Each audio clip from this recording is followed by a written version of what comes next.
Healthcare, a multi-speciality quaternary care hospital in the heart of Chennai, today announced that it has successfully performed a rare surgery to treat uncontrolled seizure attacks in 16-month-old infant, Master Jayapurji. A 15-member team under the leadership of Dr. Sridhar K, Director. I think now it's become a routine affair, and we can, recognize most of you. We are seeing us each other more frequently, and thank you for being with us for hearing yet another critical achievement of NGO. Members of the dais, Dr. Sridhar, Dr. Panaya, Dr. Arup, Dr. Arisar, and rest of the team members who have been present here and also been supporting the neuro team for making this magnificent achievement. It's truly a clinical milestone when we talk about something which is high-end in neurosciences. Epilepsy is the second largest neurological disorder which is encountered in India at this stage and worldwide. And this is one of the pinnacle of neurosurgical work in terms of skill which any institution can showcase. And we at MGM are very proud about the fact that we have a very comprehensive team which can address all sorts of neurological issues and neuro disorders under one roof. So it gives us immense pride when a clinical work of this nature can be amplified through the help of media at a national level. So we request all of you to understand this case very well and to please amplify to the truest potential of this. At least everybody who deserves such a thing should know about it, and we want media to play a positive role in helping us taking it to the next level. And I wish Dr. Sridhar and team for continuing doing what they're doing at the best. And thank you one and all for being with us today. Thank you. And it's very important in the first 1.5 to 2.5 years that the brain is kept very nice so that the child's brain develops properly, because on that will depend the child's later on intelligence in life. At that time, if a child keeps getting attacks of fits, it's very important always when there are fits in children that the fits get controlled. So let me just tell you about the story of this child. I have made a small PPT, you can see it on the screen. So if you just turn your attention to the screen. So can you make it a slideshow, please? Yeah, can you go to the next slide? So baby Jayapurji had a difficult labor, so had birth asphyxia, which means that had difficulty in breathing and there was poor oxygenation in the blood, was on ventilator and in the ICU, in the neonatal ICU for a long time after birth. And up to 4 to 5 medications were given to the child. Little bit the fits used to come down. But by 1 year, the child kept going back to having 50 to 60 attacks per day. When the child came to us, he was seen by Dr. Arisar, pediatrician, and by Dr. Arunmozhi, pediatric neurologist, who then decided that a child of 1 year, 4 months having almost 60 attacks, and the mother sometimes says almost 100 attacks a day, that used to not only affect the child but also the quality of life of the family. Imagine having to look after a child who's having almost 60, 70, 80 attacks per day. That's a terrible thing. And the child was on 4 to 5 drugs. So next slide please. So we evaluated the child by doing what is called a video EEG. Now this, whenever there is any patient whose epilepsy or fits is not coming under control, these are investigations which need to be done. So we did a video EEG, and in that we recognized that the place from which the fits is coming is not in one place but in multiple places on both sides of the brain. And from those places it was spreading to the entire brain. We also did an MRI. Can we have the next slide? Which showed that because of the birth problem, the MRI, the brain structure itself was not good. And that was what was causing this sort of a multifocal fits. There was, instead of good brain matter, there are large areas of water collection because the brain had got affected in those areas. So the question was, what can we do to help this child? Child has already taken all sorts of medications for the last 1 year, 4 months with no help. So what we decided to do, that the only option which we could help the child in was to do a surgery. This surgery was to do what is called a corpus callosotomy. Next slide. Next just press. Where that arrow that you see, you go between the two halves of the brain and you divide the fibers, nerve fibers, which connect the two halves of the brain, so that the epileptic focus which transmits its epilepsy across the brain does not get transmitted, and therefore the fits can get controlled.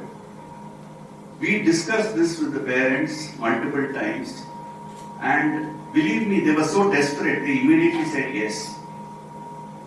But we had to tell them, look here, this is an attempt to do this because this is one of the only options that we have. So let us do it. Next, please.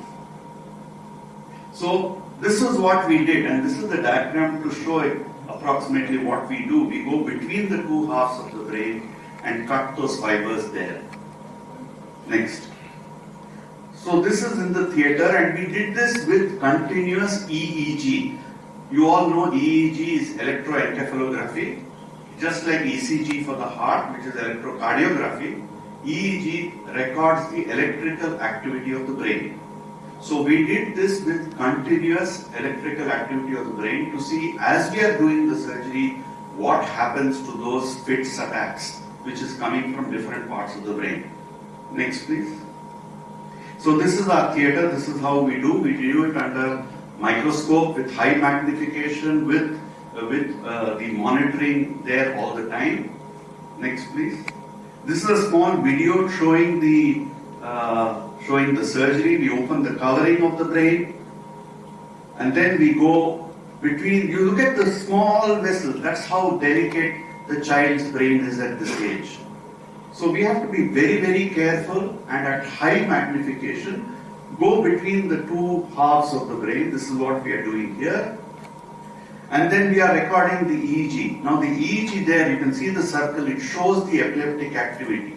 So there is a lot of fits going on. And then we use very, very fine instruments. Now some of these instruments are sub-millimeter in the tip. It is less than a millimeter in the tip. It's 0.3 millimeters. So we then completed the surgery of dividing those fibers. And as we did that, what we found is, we are discussing here, there are so many children who are having seizures and having recurrent seizures which is not controlled by the usual medications which the doctors are giving. But whatever it is, a seizure which is happening repeatedly has a really bad adverse effect on the development and the social well-being of the child. Now the seizures can be due to so many causes, whether it is a birth injury or a genetic defect or a malformation. Whatever it is, when seizures happen repeatedly, we call it as epilepsy. And as told earlier, epilepsy is a very common condition, particularly in childhood. Now this epilepsy has to be treated or controlled at the earliest. The more we delay, the more the adverse effect on the child's development. Now the thing is, we have to predict at an early stage with this intervention, be it medication or something else, what is going to be the outcome. By this drug, if I am sure that it is going to help the child, I will be confidently giving it. But there are some group or subgroup of children with epilepsy who I can guess or predict that this child may not respond to the medications. These are the children who are having severe damage to the brain or a severe genetic defect, having recurrent seizures, many different types, several types of seizures in a day, and happening daily, on a daily basis. So these children may not respond to the drugs, and it is our duty to recommend surgery at the earliest so that the seizures are controlled and child gets back the usual activity of respective for the age. So that's what I want to tell. But seizures are very common. Mostly they respond to drugs. It is our duty to pick up those children who are not responding and give an early intervention. before it gets too late? Yes, we did the surgery, but doing surgery on such a small child and then looking after the child after the surgery in the ICU is also a challenge. So I would now like Dr. Ponnaiah, who is the Associate Director of the Institute and the Head of the Neuro Anesthesia and Critical Care, to talk about that. So when a small kid is subjected to surgery, the most common thing which the parents will be worried about is the risk of the surgery, risk of anesthesia. Will the child tolerate anesthesia? Such a small child. Luckily, we are in a setup where we have got all the monitoring, including continuous monitoring of the cardiac system, respiratory system, everything, so that even in small kids, the surgery, this kind of major surgery, just a major surgery operating in the brain, which can be done at a very minimal risk. It is like the risk of flying in a flight. So the technology is so evolved, and we are lucky to have the technology in our hospital so that we can help such child go through major surgery at a very minimal risk. It's not only about the anesthesia. After anesthesia, the child has to be taken care of in the ICU and then in the pediatric ward, and a multidisciplinary team consisting of neurologists, neurocritical care and the pediatric critical care specialist are available round the clock to see the child, to continuously monitor the child with advanced equipments and monitoring, so that the whole process of surgery becomes very smooth and without any issues and very less complications. So in that way, even the small kids are able to undergo surgery with the advanced technology which is available, and we are very thankful for those technology in this hospital which is made available to us, and as well as a team of specialists who work together to reduce the risk and complications. To control fits, and this is very important, especially in children, because it affects brain growth and development. And we must look at surgery as an early treatment option for these difficult to treat and difficult to control epilepsy, because the risk is low and the dividend or the outcome which you get is very good. So with this is the story, and this is our take-home message, which we want all of you to help us spread, that this is possible. And we are very lucky here in MGM, because as a surgeon, if I don't have the support of pediatrics or the pediatric neurologist or the neurocritical care team like how we have it here, it will be very difficult to do such major surgery. So, like Dr. Ponnaiah said, it's an integrated care of the child which provides the excellent results and outcomes. Thank you. It's a very long question and the answer will be very, very long. So I'll just give you a concise answer. Fits are due to abnormal electrical impulses which originate in different parts of the brain and then spread sometimes to the rest of the brain. Now, for that you have to understand that our brain and our nervous system works through electrical currents and electricity. There are nerve impulses which work through electricity. So just like in our electrical cables anywhere, when you have a short circuit, you have a spark.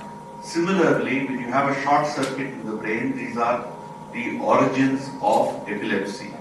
Now, sometimes these are not big enough to be seen outside in the body, but when it crosses a certain amount of threshold, then you see it outside like fits.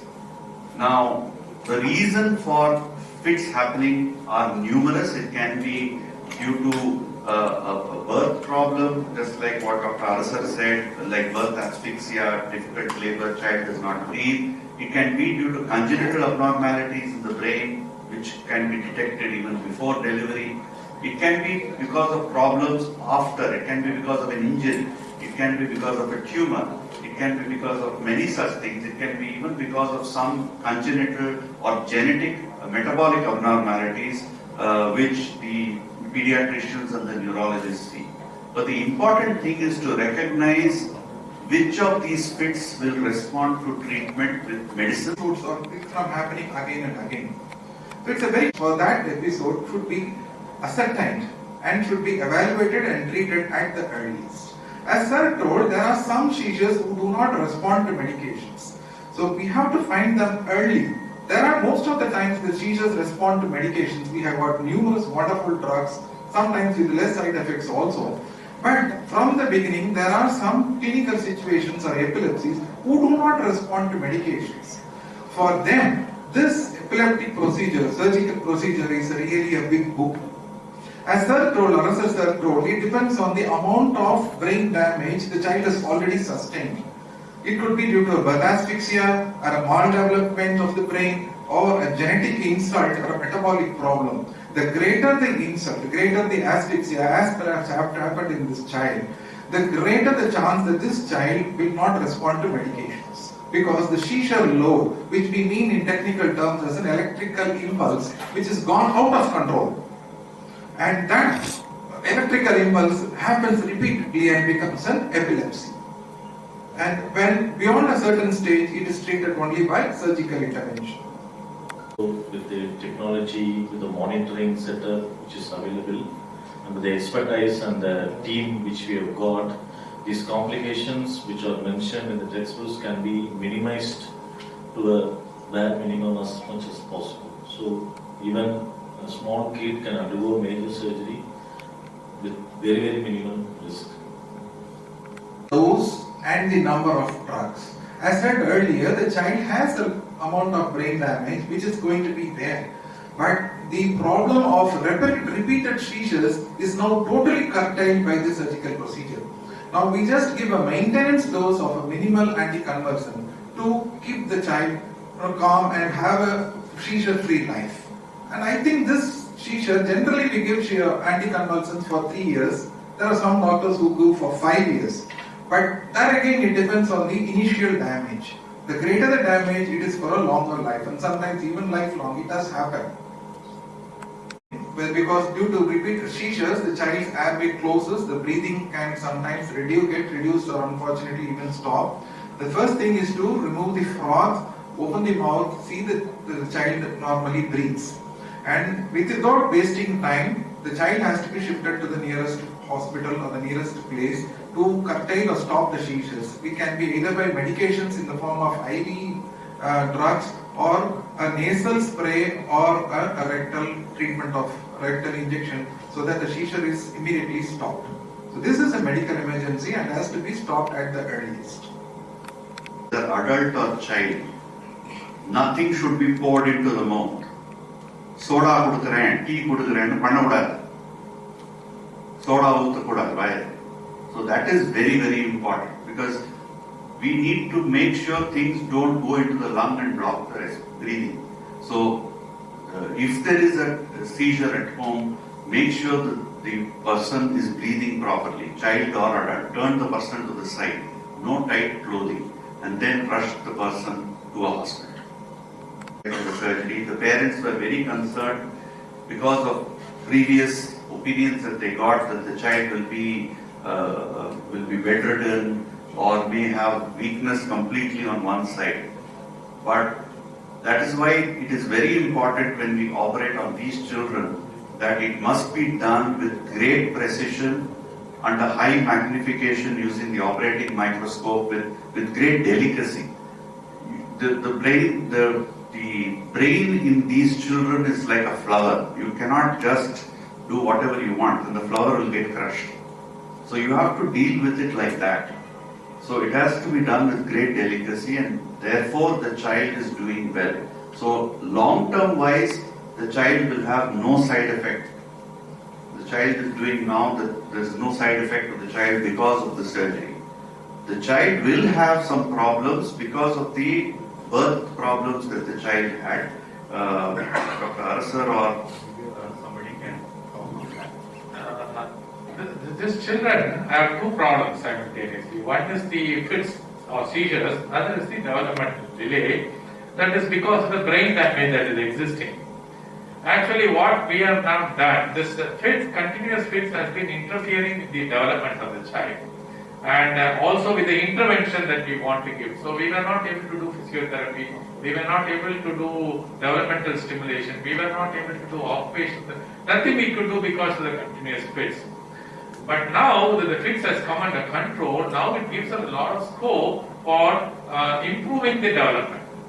Now the child we know has got large areas of brain that is damaged because of birth asphyxia, but still we could work out whatever brain that is left behind that can do this work. We can train that brain to do most of the work and take over and see that the child does from what it is now at least maximize its potential and then try to make it at least sit, stand, walk, talk. This is a thing, basic thing that we require, and our team is working on the thing how to make this child developmentally better.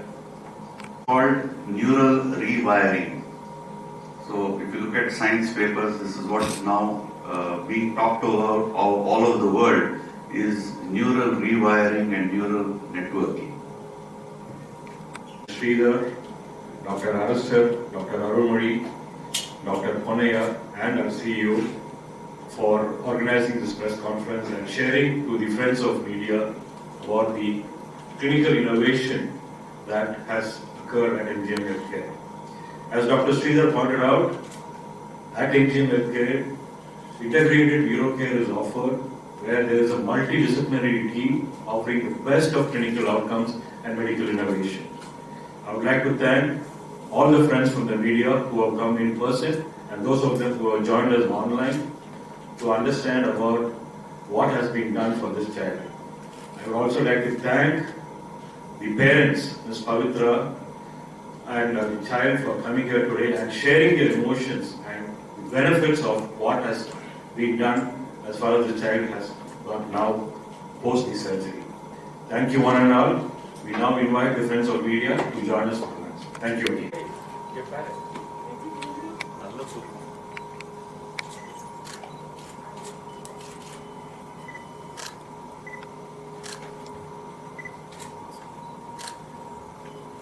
I think we remove our masks. Just 1 second. Good job.